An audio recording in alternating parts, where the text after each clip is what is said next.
আজ আমার গল্পটা একটু অন্যরকম। আমি আজকে নতুন কিছু চেষ্টা করলাম। আজকের গল্পটা রবীন্দ্রনাথ ঠাকুরের লেখা কঙ্কাল গল্প। চলো আর দেরি না করে শুরু করা যাক। আমরা তিনজন ছোটবেলার বন্ধু। যেই ঘরে ঘুমাতাম সেই ঘরের পাশের ঘরের দেওয়াল পুরো মানুষের কঙ্কাল ঝোলানো। রাতে বাতাস লাগলে হাড়গুলো খটখট করে নড়ত। দিনে আমাদের সেই কঙ্কালগুলো নিয়ে নাড়াচাড়া করতে হতো। তখন আমরা পণ্ডিত মশাইয়ের কাছে মেঘনাদ বধ পড়তাম আর ক্যাম্বেল স্কুলের এক ছাত্রের কাছ থেকে অস্থিবিদ্যা শিখতাম। আমাদের অভিভাবকদের খুব ইচ্ছে ছিল আমরা যেন তাড়াতাড়ি সব বিষয়ে পারদর্শী হয়ে যাই। সেই ইচ্ছে কতটা সফল হয়েছে যারা আমাদের চিনত তারা জানে, আর যারা চেনে না তাদের না জানাই ভালো। তারপর অনেক বছর কেটে গেছে। সেই ঘর থেকে কঙ্কাল কোথায় গেল আর আমাদের মাথা থেকে অস্থিবিদ্যার জ্ঞান কোথায় উড়ে গেল তার খুঁজে বের করা যায় না। কিছুদিন আগে এক রাতে বাড়িতে জায়গার অভাব হওয়ায় আমাকে সেই পুরনো ঘরেই ঘুমোতে হলো। অনেকদিন ওই ঘরে না শোয়ায় ঘুম আসছিল না। এপাশ ওপাশ করতে করতে গির্জার ঘড়িতে বড় বড় ঘণ্টা প্রায় সব বাজলো। তখন ঘরের কোণে যে তেলের বাতিটা জ্বলছিল সেটা 5 মিনিট ধরে টিমটিম করতে করতে একেবারেই নিভে গেল। এর আগে আমাদের বাড়িতে দু একটা দুর্ঘটনা ঘটেছে, তাই বাতি নিমে যেতেই হঠাৎ মৃত্যুর কথা মনে পড়ল। মনে হলো এই গভীর রাতে যেমন একটা ছোট্ট আলো নিভে অন্ধকারে মিলিয়ে গেল, তেমনই মানুষের জীবনও কখনো দিনে কখনো রাতে হঠাৎ নিমে যায়, কেউ টেরও পায় না। এরপর হঠাৎ সেই কঙ্কালের কথা মনে পড়ল। আমি ভাবলাম সে যখন বেঁচে ছিল তখন কেমন ছিল তার জীবন। এমন সময় মনে হলো যেন অন্ধকারের মধ্যে কেউ একজন ঘরের দেওয়ালে হাতড়ে হাতড়ে হাঁটছে আর আমার মশারির চারিপাশে ঘুরে বেড়াচ্ছে। নিঃশ্বাসের শব্দ যেন স্পষ্ট শোনা যাচ্ছিল। মনে হচ্ছিল সে কিছু একটা খুঁজছে কিন্তু পাচ্ছে না, তাই তাড়াহুড়ো করে ঘরের ভিতরে ঘুরে বেড়াচ্ছে। আমি নিজেকে বোঝালাম এসব কিছুই না, সব আমার ঘুম না আসার কল্পনা। আমার মাথার ভিতরে রক্ত যেভাবে ভব শব্দ করছে সেটাই হয়তো পায়ের শব্দ মনে হচ্ছে। তবুও গা ছমছম করতে লাগলো। ভয় কাটানোর জন্য জোর করে বলে উঠলাম, কে কে ওখানে? পায়ের শব্দটা আমার মশারির কাছে এসে থেমে গেল। তারপর একটা গলা শোনা গেল, আমার সেই কঙ্কালটা কোথায় গেছে সেটা খুঁজতে এসেছি। আমি ভাবলাম নিজের বানানো কল্পনাকে আবার আমিই ভয় পাচ্ছি। পাশের বালিশটা শক্ত করে জড়িয়ে ধরে স্বাভাবিক গলায় বললাম, এই মাঝরাতে বেশ কাজ নিয়ে বেরিয়েছ তো, এখন আবার সেই কঙ্কালের কি দরকার? অন্ধকার থেকে একদম মশারির কাছে এসে উত্তর এলো, কি বলো? আমার বুকের হাড় তো ওর মধ্যেই ছিল। আমার 26 বছরের যৌবন তো ওই হাড়গুলোর চারিপাশেই ছিল। একবার দেখতে ইচ্ছে করবে না? আমি তাড়াহুড়ো করে বললাম, হ্যাঁ কথাটা তো ঠিক। আচ্ছা তবে তুমি খুঁজে দেখো, আমি একটু ঘুমানোর চেষ্টা করি। সে বলল, তুমি তো একা আছো দেখছি, তাহলে একটু বসি, একটু গল্প করা যাক। 35 বছর আগে আমিও মানুষের পাশে বসে গল্প করতাম। এই 35 বছর শুধু শ্মশানের হাওয়া হয়ে ঘুরে বেরিয়েছি। আজ তোমার পাশে বসে একেবারে মানুষের মতো গল্প করি। মনে হলো সত্যিই কেউ আমার মশারির পাশে এসে বসছে। আর উপায় না দেখে আমি একটু সাহস করে বললাম, তা ভালোই, মনটা যেন হালকা হয় এমন একটা গল্প বলো। সে বলল, সবচেয়ে মজার গল্প শুনতে চাইলে আমার জীবনের গল্প বলি।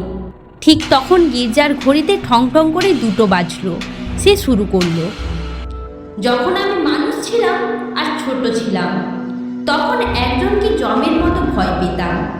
সে ছিল আমার স্বামী। মাছ যেমন বড়শিতে আটকে গেলে ছটফট করে, আমারও তেমন লাগতো। মনে হতো এক অজানা লোক যেন আমাকে টেনে নিয়ে যাচ্ছে আমার চেনা শান্ত জগৎ থেকে। তার হাত থেকে যেন কোনোভাবেই বাঁচা যাবে না। বিয়ের 2 মাসের মধ্যে আমার স্বামী মারা গেলেন। তখন আমার আত্মীয়রা আমার জন্য অনেক কান্নাকাটি করেছিল। আমার শ্বশুর নাকি নানান গুণ মিলিয়ে শাশুড়িকে বলেছিলেন, শাস্তে যাকে বলা হয় বিষকন্যা, এই মেয়েটা তাই। কথাটা আমার এখনো মনে আছে। সে আমাকে জিজ্ঞাসা করল, শুনছো, কেমন লাগছে? আমি বললাম, ভালোই তো, গল্পের শুরুটা বেশ জমজমাট। সে বলল, আমি খুব খুশি মনে বাবার বাড়িতে ফিরে এলাম। ধীরে ধীরে আমার বয়স বাড়তে লাগলো। অনেকেই আমার সামনে লুকোতে চাইত, কিন্তু আমি নিজেই জানতাম আমার মতো সুন্দরী মেয়ে সহজে পাওয়া যায় না। তোমার কি মনে হয়? আমি বললাম, হতে পারে, কিন্তু আমি তো তোমাকে কখনো দেখিনি। সে হেসে বলল, দেখিনি কেন? আমার সেই কঙ্কালটা তো দেখেছো। হে হে, মজা করছি। বলো তো, কিভাবে প্রমাণ করব যে ওই ফাঁকা চোখের কোঠরের জায়গায় একসময় বড় বড় টানা কালো চোখ ছিল? ওই লাল ঠোঁটের ওপর যে মিষ্টি হাসি লেগে থাকতো, তার সঙ্গে এখনকার খালি দাগ ভয়ঙ্কর হাসির কোনো তুলনাই হয় না। আর এই শুকনো হাড়গুলোর ওপর একসময় এক লাবণ্য, কত কোমল আর টান টান যৌবন ফুটে উঠত। এসব বলতে গেলেও হাসি পায়, আবার রাগও হয়। আমার শরীর দেখে তখনকার বড় বড় ডাক্তারও ভাবতো না যে এটার ভিতর থেকে কেউ অস্থিবিদ্যা শিখতে পারে। আমি জানি একজন ডাক্তার তার কোনো বিশেষ বন্ধুর কাছে আমাকে কর্ণ চাপা বলেছিলেন, যার অর্থ পৃথিবীর সব মানুষই নাকি শুধু শরীর আর হাড়ের উদাহরণ, আর আমি ছিলাম শুধু সৌন্দর্যের ফুলের মতো। বলতো, কনক চাপা ফুলের ভিতরে কি কেউ কঙ্কাল খোঁজে? আমি যখন হাঁটতাম নিজেই বুঝতাম, যেন একটা হিরে নড়লে চারিদিকে যেমন ঝলমল করে আলো ছড়িয়ে পড়ে, তেমনই আমার চলাফেরা চারিদিকে সৌন্দর্য ছড়িয়ে পড়ত। মাঝে মাঝে অনেকক্ষণ ধরে নিজের দুই হাতের দিকে তাকিয়ে ভাবতাম, এমন দুই হাত যা দুনিয়ার সব দাপটে পুরুষকে মিষ্টিভাবে বশ করতে পারে। মনে হতো সুভদ্রা যখন অর্জুনকে নিয়ে গর্ব করে রথ চালিয়ে নিয়ে যাচ্ছিল, তার হাতও হয়তো এমনই ছিল, সুন্দর নরম লালচে তালু, আর আঙুল যেন আগুনের মতো সুন্দর। সে বলল, আমার সেই নির্লজ্জ হাড় ধীরে ধীরে একেবারে খোলা কঙ্কালটা তোমার কাছে আমার নামে মিথ্যে সাক্ষী দিয়েছে। তখন আমি কিছু বলার অবস্থায় ছিলাম না, তাই পৃথিবীতে সবার চেয়ে বেশি তোমার ওপর আমার রাগ। ইচ্ছে করে আমার সেই 16 বছরের জীবন্ত রক্তিম গরম যৌবনের রূপটা একবার তোমার সামনে এনে দাঁড় করায়, এমনভাবে দেখায় যে বহুদিন তোমার চোখে ঘুম না আসে, তোমার এই অস্থিবিদ্যার বিদ্যাটা একেবারে উধাও হয়ে যায়। আমি বললাম, তোমার যদি শরীর থাকতো গায়ে হাত দিয়ে শপথ করে বলতাম, ওই বিদ্যার নামগন্ধও আমার মাথায় নেই। আর তোমার সেই রূপ এই রাতের অন্ধকারে যেন স্পষ্ট ফুটে উঠেছে। আর কিছু বলার দরকার নেই। সে আবার শুরু করল, আমার কোনো সঙ্গী ছিল না। দাদা ঠিক করেছিলেন তিনি বিয়ে করবেন না, তাই ঘরের ভিতরে আমি একাই থাকতাম। বাগানের গাছের তলায় একা বসে ভাবতাম, সারা পৃথিবী শুধু আমাকেই ভালোবাসে, সব তারা যেন আমাকেই দেখছে। বাতাসেও যেন দীর্ঘ নিঃশ্বাস ফেলে আমার পাশ দিয়ে যায়। যে ঘাসের ওপর পা মিলে বসে থাকতাম, তার যদি অনুভূতি থাকতো, তবে আমার ছোঁয়ায় বারবার অজ্ঞান হয়ে যেত। আমি কল্পনা করতাম দুনিয়ার সব যুবক যেন সেই ঘাসের মতো হয়ে আমার পায়ের কাছে এসে দাঁড়িয়ে আছে। এসব ভাবতে ভাবতেই বুকের ভিতরে অকারণে কেমন এক ব্যথা হতো। তারপর বলল, দাদার এক বন্ধু ছিল, নাম শশী শেখর। মেডিকেল কলেজ থেকে পাশ করে এসে সে আমাদের বাড়ির ডাক্তার হলো। আমি তাকে আগেই আড়াল থেকে অনেকবার দেখেছি। আমার দাদা খুব অদ্ভুত মানুষ ছিল, যেন পৃথিবীটাকে ঠিকমতো দেখতেই চাইতো না। সংসার যেন তার কাছে যথেষ্ট ফাঁকা ছিল না, তাই সব কিছু থেকে সরিয়ে গিয়ে এক কোণে বসে থাকতেন। দাদার বন্ধু শশী শেখর ছিলেন আলাদা, তাই বাইরের সব যুবকদের মধ্যে আমি যেন শুধু তাকেই দেখতাম। সন্ধ্যায় যখন ফুল গাছের নিচে বসতাম, মনে হতো পৃথিবীর সব পুরুষ যেন শশী শেখরের চেহারা নিয়ে আমার পায়ের কাছে এসে দাঁড়িয়ে আছে। শুনছো, কি মনে হচ্ছে? আমি একটু দীর্ঘ নিঃশ্বাস ফেলে বললাম, মনে হচ্ছে শশী শিকড় হয়ে জন্মালে মন্দ হতো না। সে বলল, আগে সব শোনো, তারপর আবার বলল, একদিন বর্ষার দিনে আমার জ্বর এলো। ডাক্তার দেখতে এলেন, বলতে লাগলো, সেই ছিল আমাদের প্রথম দেখা। আমি জানালার দিকে মুখ করে শুয়েছিলাম, যেন সন্ধ্যার লাল আলো মুখে পড়ে আমার অসুস্থ চেহারাটা একটু ভালো দেখায়। ডাক্তার ঘরে ঢুকে আমার মুখের দিকে একবার তাকাতেই আমি মনে মনে নিজের ডাক্তার হয়ে নিজের মুখটা কল্পনা করলাম। সন্ধ্যার নরম আলো বালিশের উপর একটা ফ্যাকাশে কিন্তু কোমল মুখ, এলোমেলো চুল কপালের ওপর পড়ে আছে, লজ্জায় বড় বড় চোখের পাতা নিচু হয়ে গালে ছায়া ফেলছে। ডাক্তার আস্তে আস্তে করে দাদাকে বললেন, একবার হাতটা দেখতে হবে।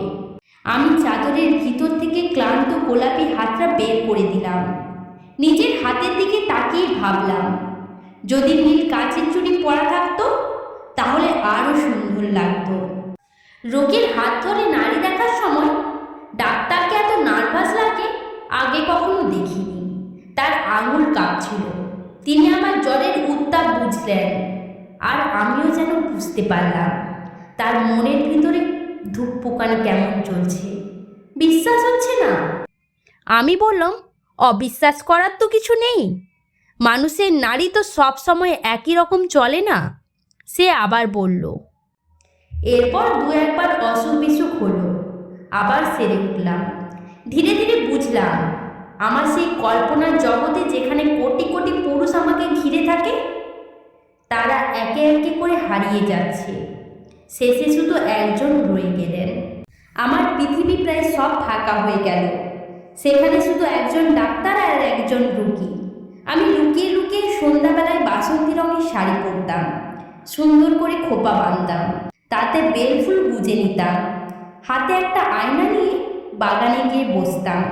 আমি জিজ্ঞাসা করলাম কেন? নিজেকে দেখলে কি মন ভরতো না?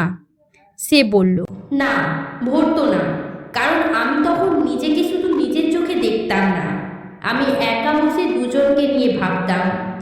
আমি তখন নিজেই ডাক্তার হয়ে নিজেকে দেখতাম, মুগ্ধ হতাম, ভালোবাসতাম, আদর করতাম। তবুও বুকের ভেতর কোথায় যেন একটা দীর্ঘ নিঃশ্বাস উঠে আসতো, যেন সন্ধ্যার হাওয়া হুহু করে বয়ে যাচ্ছে। সেই থেকে আমি আর একা ছিলাম না। যখন হাঁটতাম চোখ নিচু করে দেখতাম আমার পায়ের আঙ্গুলগুলো মাটিতে কিভাবে পড়ছে। আমি হাঁটতে হাঁটতে ভাবতাম আমার এই হাঁটা নতুন পাস করা ডাক্তারবাবুর কেমন লাগে। দুপুরবেলায় রোজ জানালার বাইরে ঝাঁঝা করত, চারিদিক একদম চুপচাপ। মাঝে মাঝে খুব উঁচু আকাশ দিয়ে একটা চিল ডেকে উড়ে যেত, আর আমাদের বাগানের দেওয়ালের বাইরে দিয়ে খেলনাওয়ালা সুর করে ডাক দিত, চাই খেলনা চাই, চুড়ি চাই। আমি একটা সাদা চাদর পেতে নিজের হাতে বিছানা করে শুয়ে থাকতাম। এক হাতে আলগুছো বাইরে ছড়িয়ে দিতাম, যেন অজান্তেই পড়ে আছে। মনে মনে ভাবতাম, যদি কেউ এই হাতটা এমনভাবে দেখে, যদি কেউ এই দুই হাত ধরে নেয়, যদি কেউ লালচে তালুর উপর একটা চুমু দিয়ে চুপচাপ চলে যায়। তারপর সে হেসে বলল, বলো তো, এখানেই যদি গল্পটা শেষ হয় কেমন হয়? আমি বললাম, মন্দ হয় না, একটু অপূর্ণ থেকে যায় বটে, কিন্তু সেইটুকু নিজের মতো করে ভেবে নিলে রাতটাও ভালোভাবে কেটে যায়। সে বলল, কিন্তু তাহলে গল্পটা খুব গভীর হয়ে যায়, মজা কোথায় থাকে? ভিতরের কঙ্কালটা তাহলে দাঁত বের করে হাসবে কখন? তারপর আবার বলতে লাগলো, এরপর শোনো, কিছুদিনের মধ্যে আমাদের বাড়ির নিচের তলায় ডাক্তারবাবু তার চেম্বার খুললেন। তখন আমি মাঝে মধ্যে হাসতে হাসতে তাকে ওষুধের কথা, বিষের কথা, কি করলে মানুষ সহজে মরে, এসব জিজ্ঞাসা করতাম। ডাক্তারের বিষয়ে কথা উঠলে তিনি খুব আগ্রহ নিয়ে সব কিছু শুরু করতেন। শুনতে শুনতে মৃত্যু আমার কাছে খুব চেনা একজন মানুষের মতো হয়ে গেলেন। তখন আমার পৃথিবীতে শুধু দুটা জিনিস ছিল, ভালোবাসা আর মৃত্যু। আমার গল্প প্রায় শেষ, খুব বেশি বাকি নেই। আমি আস্তে করে বললাম, রাতও তো প্রায় শেষ হয়ে এলো। সে বলল, কিছুদিন ধরে দেখলাম ডাক্তারবাবু সামনে এলে অস্বস্তিতে পড়তেন। একদিন দেখি তিনি বেশ সাজুগুজু করেছেন আর দাদার কাছ থেকে গাড়ি চাইলেন, রাতে কোথাও যাবেন। আমি আর থাকতে পারলাম না, দাদার কাছে গিয়ে এদিক ওদিকের কথা বলার পর জিজ্ঞাসা করলাম, দাদা, ডাক্তারবাবু গাড়ি নিয়ে কোথায় যাচ্ছেন? দাদা ছোট করে বললেন, মরতে। আমি বললাম, না না, সত্যি করে বলো তো। দাদা একটু হেসে বললেন, বিয়ে করতে। আমি বললাম, সত্যি নাকি? বলেই হেসে উঠলাম। ধীরে ধীরে শুনলাম, এই বিয়েতে ডাক্তারবাবু 12,000 টাকা পাবেন। সে বলতে লাগলো, কিন্তু আমাকে না জানিয়ে এই খবর লুকিয়ে রাখার মানে কি? আমি কি কখনো তার হাতে পায়ে ধরে বলেছিলাম আপনি বিয়ে করলে আমি মরে যাব? পুরুষদের বিশ্বাস করা যায় না। আমি জীবনে একজন পুরুষকেই দেখেছিলাম, আর এক মুহূর্তেই তার সম্পর্কে সব জেনে গেছি। সেই দিন সন্ধ্যার আগে ডাক্তারবাবু রুগী দেখে ঘরে ফিরে এলেন। আমি হাসি মুখে বললাম, কি ডাক্তারবাবু, আজ নাকি আপনার বিয়ে? আমার এত হাসি খুশি মুখ দেখে তিনি শুধু লজ্জা পেলেন না, একেবারে চুপ করে মনমরা হয়ে গেলেন। আমার এত হাসি খুশি মুখ দেখে তিনি শুধু লজ্জা পেলেন না, একেবারে চুপ করে মনমরা হয়ে গেলেন। আমি জিজ্ঞাসা করলাম, বাজনা বাদ্য কিছু নেই নাকি? তিনি আস্তে করে দীর্ঘ নিঃশ্বাস ফেলে বললেন, বিয়ে কি এত আনন্দের ব্যাপার? এ কথা শুনে আমি হেসে লুটোপুটি। এমন কথা তো কখনো শুনিনি। বললাম, তা হবে না, বাজনা চাই, আলো চাই। আমি দাদাকে এমন ব্যস্ত করে তুললাম যে তিনি সত্যি উৎসবের আয়োজন করতে শুরু করলেন। আমি ইচ্ছে করে গল্প করতে লাগলাম, বিয়ের পর কি হবে, কোথায় থাকবেন, কি করবেন। হাসতে হাসতে বললাম, আচ্ছা ডাক্তারবাবু, তখনও কি রোগীর নাড়ি টিপে বেড়াবেন? মানুষের মন তো চোখে দেখা যায় না, কিন্তু আমি শপথ করে বলতে পারি আমার কথাগুলো তার বুকে তীরের মতো বিঁধছিল। রাতে অনেক দেরিতে বিয়ের লগ্ন। সন্ধ্যায় ডাক্তার আর দাদা ছাদের ওপর বসে 2-1 প্যাক মদ খাচ্ছিলেন। আকাশে তখন চাঁদ উঠেছে। আমি হেসে গিয়ে বললাম, ডাক্তারবাবু, ভুলে গেলেন নাকি? যাওয়ার তো সময় হয়ে গেছে। এখানে একটা কথা বলার দরকার। এর মধ্যে আমি চুপচাপ তার চেম্বারে গিয়ে একটা গুঁড়ো নিয়ে এসেছিলাম। তারপর সুযোগ বুঝে সেই গুঁড়োর একটু অংশ গ্লাসের সাথে মিশিয়ে দিয়েছিলাম। সে বলল, যে গুঁড়ো খেলে মানুষ মারা যায়, সেটা আমি ডাক্তারের কাছ থেকেই শিখেছি। ডাক্তার এক ঢোকে গ্লাস শেষ করলেন, তারপর ভেজা কাপা গলায় আমার দিকে গভীর চোখে তাকিয়ে বললেন, তাহলে চললাম। বাঁশি বাজতে শুরু করলো। আমি একটা বেনারসি শাড়ি পরলাম। সিঁদুকে যত গয়না ছিল সব বের করে পরলাম। সিঁথিতে অনেকটা সিঁদুর দিলাম। তারপর বকুল গাছের নিচে নিজের জন্য বিছানা পেতে শুয়ে পড়লাম। রাতটা খুব সুন্দর ছিল। চারিদিকে ঝকমকে জ্যোৎস্না, দক্ষিণের হাওয়া আস্তে আস্তে বইছে। জুঁই আর বেনি ফুলের গন্ধে বাগান ভরে গেছে। বাঁশির শব্দ যখন দূর থেকে মিলিয়ে গেছে, জ্যোৎস্না ধীরে ধীরে ফিকে হয়ে এলো। গাছপালা, আকাশ, ঘর বাড়ি সব যেন একে একে চোখের সামনে থেকে মায়ার মতো সরে যেতে লাগলো। তখন আমি চোখ বন্ধ করে হাসলাম। আমার ইচ্ছে ছিল যখন লোকজন এসে আমাকে দেখবে, তখন যেন এই হাসিটুকু ঠোঁটে লেগে থাকে, যেন রঙিন নেশার মতো। ইচ্ছে ছিল আমার শেষ রাতের বাসর ঘরে ঢোকার সময়ও যেন এই হাসিটা মুখে নিয়ে যায়। কিন্তু কোথায় সেই বাসর ঘর, কোথায় সেই বিয়ের সাজ? হঠাৎ ভিতর থেকে একটা খটখট শব্দে যেন ঘুম ভাঙল। দেখি আমাকে নিয়ে 3টে ছেলে অস্থিবিদ্যা শিখছে। আমার বুকে যেখানে একসময় সুখ দুঃখ ধুকফুক করত, যেখানে যৌবন প্রতিদিন একটু একটু করে ফুটে উঠত, সেখানে মাস্টার বেদ দিয়ে দেখিয়ে বলছেন, এই হাতটার নাম এটা, এই হাতটার নাম ওটা। আর যে শেষ হাসিটা ঠোঁটে রেখে গিয়েছিলাম, তুমি কি তার কোনো চিহ্ন দেখতে পেয়েছিলে? সে থেমে জিজ্ঞাসা করল, গল্পটা কেমন লাগলো? আমি বললাম, গল্পটা বেশ আনন্দের। ঠিক তখনই প্রথম কাক ডাকলো। আমি জিজ্ঞাসা করলাম, এখনো আছো? কোনো উত্তর এলো না। ঘরের ভিতরে ভোরের আলো ঢুকে পড়ল। গল্পটি কেমন হলো জানাতে ভুলবেন না। আর কোনো ভুল ত্রুটি হলে অবশ্যই ক্ষমা করে দিবেন।